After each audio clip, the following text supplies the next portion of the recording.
Now, it's time for Media Watch, and Charlie James is here with us today. Hello there. Good to see you, Charlie.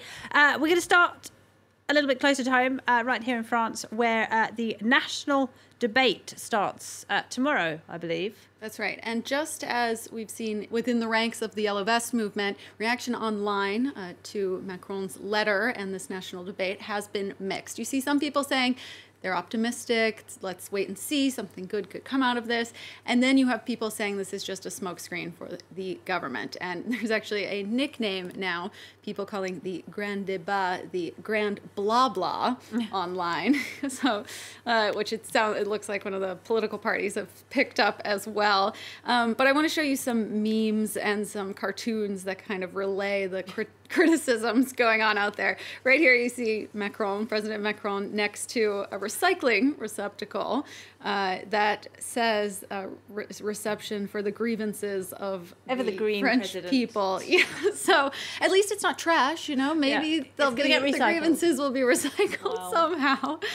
Saying that this is just kind of futile, nothing's going to happen. Another cartoon here, some people saying, you know, this is a trap. He's just trying to get us off the streets.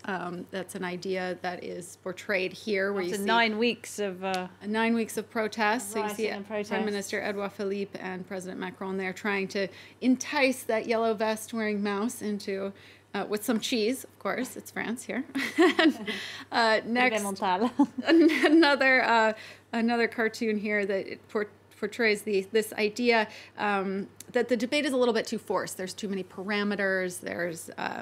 It is not an election. It's not a referendum. Format, and so it's kind of a forced debate. Yeah. And then finally, some people just found the letter a little bit long and boring. And this cartoon here, a father reading it to his son saying, well, Macron's letter is at least good for putting the kids to sleep. Oh, that's a bit cheeky, isn't it? So, but he has said essentially, by the way, this won't change anything. I will listen to you, but this is an election. This is not a referendum. So it will be nice to hear your ideas and we can have a debate. Well, he said he's going to take everything in April, and but I won't be going don't know back exactly, on and that's one of the criticisms is what happens now. Like we're having this debate, but what's going to come of it? One of the big criticisms online as well.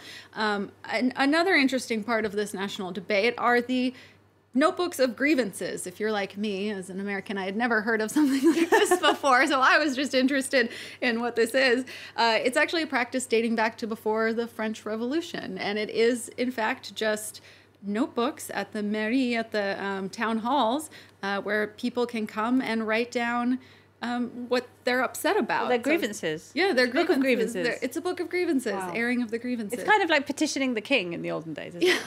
So these are set up at the town halls across France. There's also digital ones. You can go online and fill out a form as well. And the Élysée actually posted a video today of Macron meeting with various mayors in which they hand him these grievance books. So they have already started receiving. This is the first receipt of these grievance notebooks. And they also hand him little USB keys. So where the digital ones He's are actually going to sit and read through them all. So you can see him holding the little USB key there. So allegedly he's getting all of these grievances on USBs and is going to read them. So interesting. Like the opposite of fan mail almost, isn't it? Yeah, hate mail. So yeah, kind of. Grievance mail.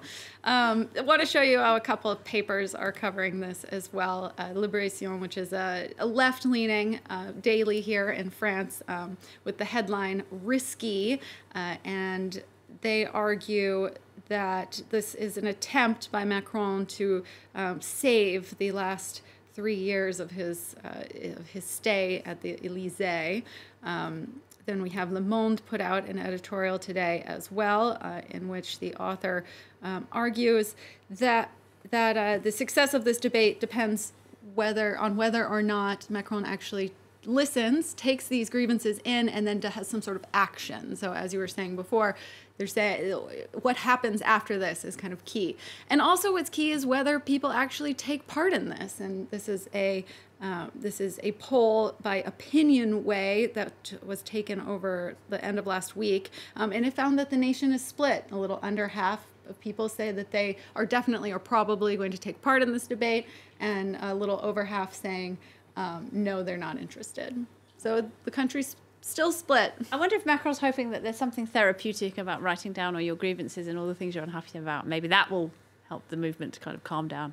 That they feel like the government's listening, perhaps. Yeah, exactly. Someone's listening. All right, Charlie, we'll leave it there. Thank you very much indeed. Charlie James there with Media Watch.